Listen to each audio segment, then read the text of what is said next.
Hello everyone, it's Paul Driscoll here, aka the Drisk, and I've been asked to put together a review for my favourite game shop, which is the GameSmart in Yardley. Now the game I'm actually going to cover is a favourite of mine, and that is FZero GX, released in 2003 on the Gamecube. And so it's also compatible with the Wii if you have a Gamecube controller. Now pretty much everyone remembers F-Zero on the SNES way back in 1991, but many don't perhaps know this little gem that was a rare collaboration between Nintendo and Sega. It had the cream of Sega with Amusement Vision department working on the game. And so having veterans behind the classic games Super Monkey Ball, and with Toshiro Nagoshi on producing duties. Now he was one of the key people involved in designing the Virtua racing game, and he also was producer on the Crazy Taxi game in the arcades. Nintendo were also on hand as well, with Shigeru Miyamoto, the man behind the original game, not to mention the creator of Donkey Kong, Mario, Zelda, to name but a few, on producing duties. And also Nintendo had other key people who'd worked on games like Star Fox and Smash Brothers, such as Takaya Imamura and Kenshiro Ueda. In short, it is combined talent of such pedigree that most games can only dream of, and it shows in every single pixel of this beautiful game. So, on to the game itself. Well, the game was originally released as an arcade game, which was called FZero AX. Now this used a Triforce arcade board, which is essentially a GameCube in arcade board form, and so allowed Namco, Sega and Nintendo to use the arcade board for cheapness and great compatibility. Consequently, the GameCube version of this is pretty much identical to that original arcade port, basically perfect in every way. In fact, in Japan, when the GameCube game was released, it even came with a magnetic strip card that could actually be used between the GameCube and the arcade to transfer scores and race data. For those not versed in F-Zero, the idea of the game is to do futuristic racing, where you race around using turbos on the floor to go even faster. Each race is 3 laps long, and after you complete a lap you get the ability to use a boost button at any time, with the caveat being that each time you do use it, your energy of your craft will deplete. Lose all your energy and it's you out of the race, unless you come across a much needed shield boost part of the track. Unlike other futuristic racing games like Wipeout, there is no weapons here. It's all about learning the tracks and the track's shortcuts. And you will need to know the tracks inside out, because this game is fast.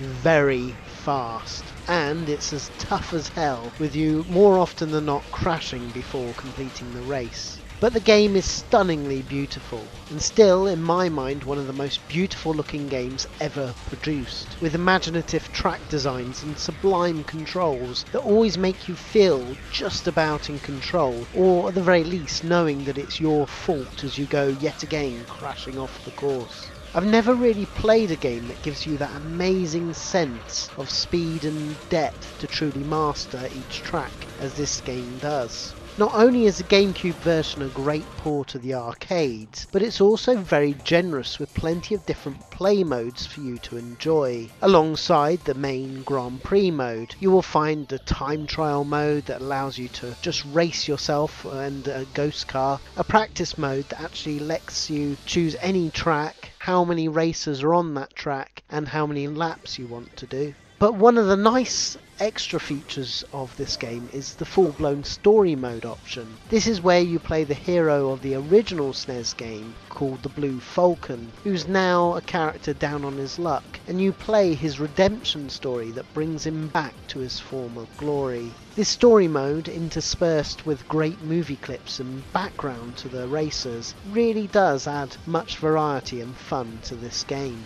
Of course, the best mode of the game is perhaps the Versus mode, with the GameCube supporting 4 game ports, and so it allows up to 4 players to race simultaneously, making this game the ultimate party game. Amazingly, although the graphics are slightly less detailed on 4-player, the game still runs at an amazingly fast rate that puts most other racers to shame. Completing all these modes wins you bonus cards, which you can use to buy new playable racers and craft. Considering each craft really does feel different to pilot, this really does add to the replayability of the game. If you haven't worked out by now, I absolutely love this game. It is, I warn you, one of the toughest racers out there, and it will be tough to beat even on novice settings. But what we do have here is one of the best arcade racers around, futuristic or otherwise, and it really does need to be played by all. So give it a try, you won't be disappointed.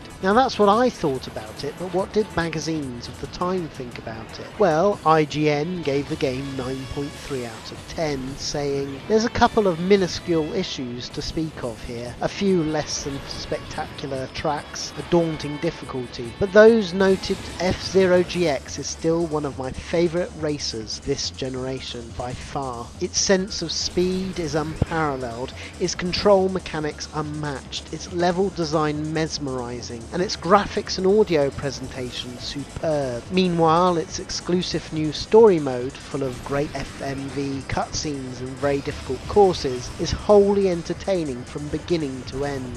And that's to say nothing of the garage mode and multiplayer modes, which will extend replay value for weeks, if not months." Eurogamer.net gave it 9 out of 10, saying, "If you're unfortunate enough to be jaded by futuristic racers such as this, then the chances are FZero GX probably isn't going to change your mind. All the customization modes and corny storylines in the world doesn't change the fact that you're still racing around a track, largely playing the same rules that you did all those years ago, albeit with shinier backdrop. On the other hand, if you're a racing game fan who's a newcomer to the series, then we advise you to do everything you can to get this game, even if that means splashing out on a new cube to do so. You too can then find out what it truly means to be hooked. Time to get my next fix." GamePro in the US also gave it 9 out of 10, saying, "Captain Falcon enlists help from Sega, returns to the racing circuit and wins back his laurels. If Wipeout was the last extreme future racing game you actually cared about, you're not alone. It was a trend-setting classic that left million forgettable clones in its wake,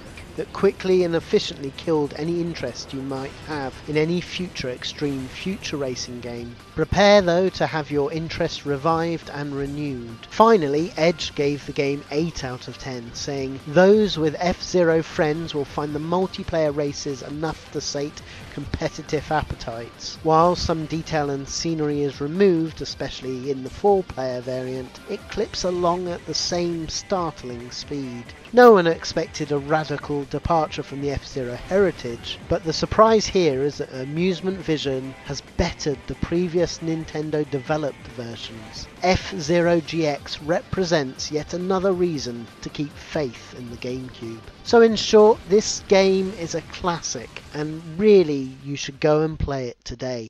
This was a review for GameSmart Shop in Yardley in Birmingham, the coolest game shop in Birmingham, chock full of lots of retro gaming goodness. So check out gamesmartyardley.co.uk today.